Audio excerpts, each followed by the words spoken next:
Nintendo para mí es sinónimo de infancia. Es una de esas marcas que siento como que me han acompañado toda la vida. La infancia me lleva a esos momentos de felicidad, de diversión y de desafío, momentos en los cuales el videojuego me acompañaba en mi desarrollo. Después llegaron nuevos hobbies como la música que poco a poco se fueron transformando en oficio. Hubo otros momentos en los cuales ambos se solaparon y ahora aquí estoy. Esta intro te sonará un poco nostálgica, pero es probable que este ensayo te resulte un viaje nostálgico también a ti, o puede ser que haya empezado a formar parte de tu vida hace poco. Lo que está claro es que un porcentaje muy pequeño de las personas que veáis este vídeo no sabréis quién es Nintendo o lo que ha hecho, porque de hecho en España Nintendo fue sinónimo de consolas para nuestros padres y madres durante mucho tiempo. Y por supuesto Pikachu, el regalo de Navidad desde 1995 hasta hoy. Pero ¿y si dejamos a todos esos juegos de Nintendo aparte? ¿Tiene la marca una identidad propia? ¿Y cómo suena esa identidad? Hoy te vengo a contar cómo vamos a encontrar la respuesta a estas preguntas a través de sus consolas, que es su producto principal,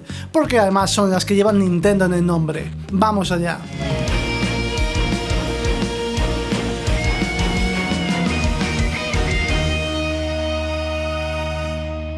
Una empresa de coleccionismo de cartas es fundada por Fusajiro Yamauchi en 1889, sí, hace más o menos 130 años. Pero la empresa empezará a ser la que conocemos hoy bajo la dirección de Hiroshi Yamauchi, que fue el primero que se interesó en el mundo de los videojuegos, materializándose en proyectos como la Game & Watch. Aquí empiezan a darle un tiento también a las máquinas arcade, donde un joven Miyamoto ayudará a catapultar a la marca gracias a un juego, Donkey Kong, y su héroe, Jumpman.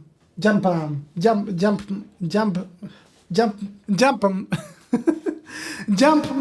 El éxito de Donkey Kong dispara el interés de Nintendo de llevar toda la emoción del arcade a los domicilios de sus consumidores, y es ahí donde se plantean el desarrollo de su primera consola, la Family Computer, la Famicom. Aquí ya empezamos a percibir los precedentes de Nintendo de incorporar la marca en el producto, incorporando la palabra familia al nombre, y sobre esto ya vendremos más tarde. En cambio, a Europa nos llegará como la NES, la Nintendo Entertainment System, que esta modificación da lugar a esa abreviatura que es mucho más fácil de entender y además ayuda a meter el nombre de la marca Nintendo en un mercado nuevo. Así que aquí ya podemos empezar a hablar del primer tema de arranque de la marca. Y es que en cierto modo el arranque de una consola es su tema de marca y es aquello que ayuda a hacerlo memorable y diferencial.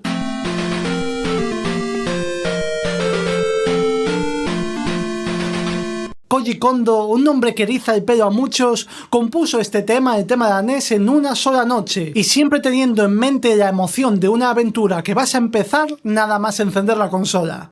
Parte de la identidad de las marcas la podemos ver en su publicidad, y la publicidad de las consolas durante esta época pues fue un poco una locura, porque teníamos en medio la guerra de las consolas, donde pues unas marcas se tiraban beef a otras.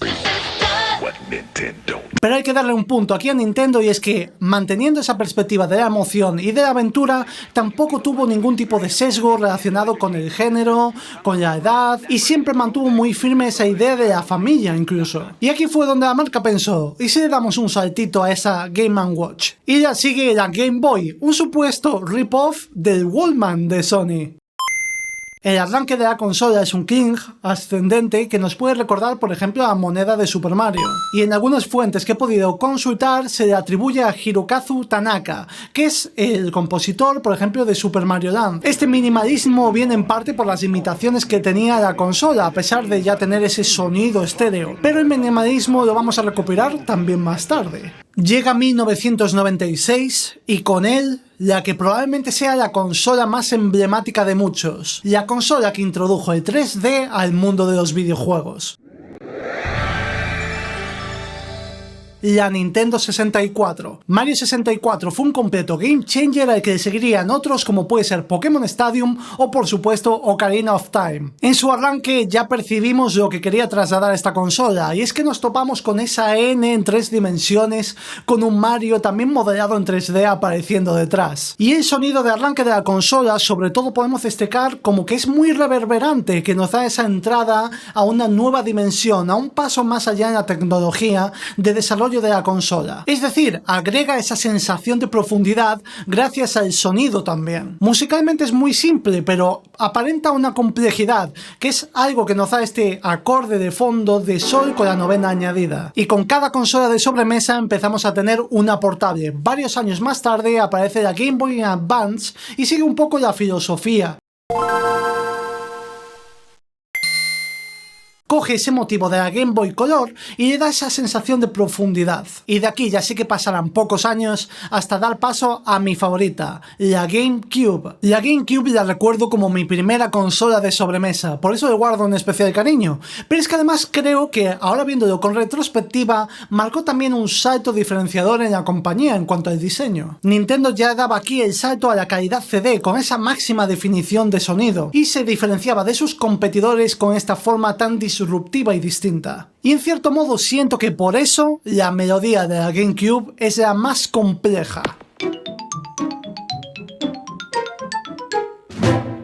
Un fraseo muy atonal que resuelve sobre este acorde de 2/7 para generar esa sensación de anticipación sobre lo que vas a jugar. Y sus menús también se mueven dentro del atonalismo con estos sonidos, de tal manera que puede recordar, ¿por qué no?, a esa vanguardia del cubismo. Esta vanguardia la podemos percibir también en los comerciales, a la publicidad de la consola, pero también en los propios juegos que se desarrollaron para esta, como puede ser el Zelda Wind Waker, que tomó una dirección totalmente distinta. Es aquí quizá cuando podemos empezar a hablar de la innovación como foco fundamental de la empresa. En este punto ya Nintendo se encontraba con sus competidores a la alza, por lo tanto necesitaba desmarcarse aún más. Podía hacerlo de distintas maneras y podía meterse incluso en esa competición, pero tomó una dirección bastante distinta. Siguió explorando nuevas formas de innovar, y es aquí donde da lugar a la consola que predeciría los smartphones del futuro. Go ahead, touch it. You might like it. La Nintendo DS. Double Screen, con una pantalla táctil con la cual interactuar y tener una experiencia más inmersiva al usar la consola. Fue la heredera de la Nintendo SP, la Split Screen, y buceaba en esas posibilidades que podía ofrecer el gaming a las personas. En cuanto al sonido de arranque de la Nintendo DS, es un La con mucho delay, bajo un acorde también de La quinta con algunas variaciones. Esto sugiere la idea de que si antes estábamos en el cubismo, ahora estamos evolucionando hacia el minimalismo. Y es que al final ese delay, esos ecos, a mí me recuerdan un poco como esa interacción por lo táctil, ¿no? Esas pulsaciones que tú dabas en la consola. Quizá te pienses que me he fumado algo, pero ¿por qué no pensarlo? Si es que la consola es puro New Age. Y al final la Nintendo DS creó un menú que también se adelantó a su tiempo, con aplicaciones en la pantalla como podía ser el PictoChat, que generaba esa socialización sin cables. Y hablando de socialización, ahora hablemos de cuando nació la que probablemente fue la mayor genialidad a nivel de producto de Nintendo hasta la fecha. La Wii. Y es que si nos ponemos a analizar, no es muy complicado llegar a la conclusión de que Wii recuerda a We en inglés, que significa nosotros. Y en su publicidad podemos ver cómo involucra de nuevo a todos los miembros de la familia. Daba igual la situación, la Wii se adaptaba generando familiaridad y pasando a ser el núcleo de las relaciones y situaciones sociales. Aquí apareció una oleada de juegos sencillos y casuales, pero acompañados de una tecnología innovadora que le daba vida y movimiento al cuerpo gracias al Wii Mode. Esto para mí es un trabajo de branding espectacular que ampliaba esas posibilidades que abrió en su momento la Nintendo DS. Ahora ya no tenías juegos, tenías canales integrados directamente de la consola en un entorno que incluso recuerda a otras marcas como pueden ser Apple. Y a mayores, el sonido de arranque de la consola se apoya en un Sol novena. ¿Casualidad? No lo creo. Y después de una genialidad podemos hablar del bache que por desgracia fue la Wii U, que no llegó a diferenciarse lo suficiente. Tenía mucho potencial, pero es que la gente terminó pensando que era un accesorio, no una consola por sí misma, porque al final no había nada que la diferenciara de su predecesora. Pero aquí lo que tenemos claro es que esta consola fue un paso para el futuro, hasta en su tráiler. Y es que aquí en un chasquido de dedos, Nintendo volvió a hacerlo. La integración de la experiencia acumulada durante los últimos 70 años. Y es que al final la magia de la Nintendo Switch, aunque parezca mentira, se resume en su branding sonoro, el cual se ha mantenido y persistido desde hace ya 6 años desde que se lanzó la consola. Y es que al final esta idea sale de su motion, de cómo encajamos los mandos y los sacamos de la consola. Un naming que de nuevo se explicaba solo, de cómo podías cambiar entre el modo sobremesa y el modo portátil, y a mayores la posibilidad de seguir compartiendo con solo una consola y un mando que te cabe en la palma de tu mano.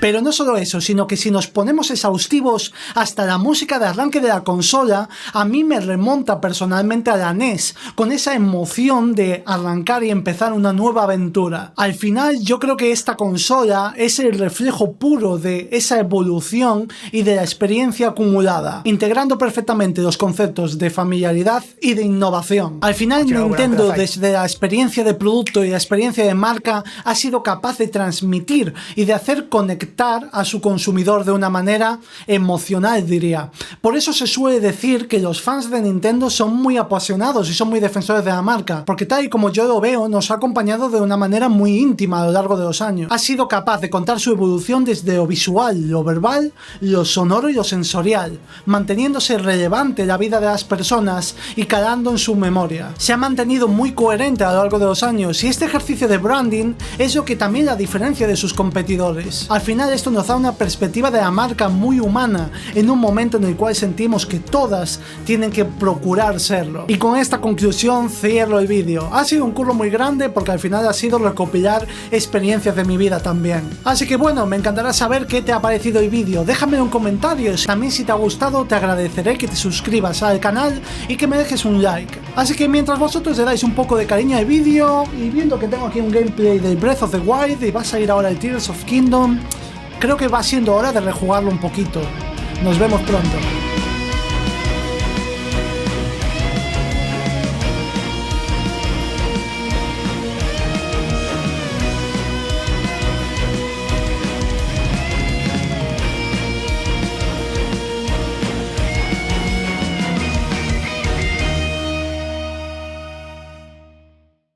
Claqueta final.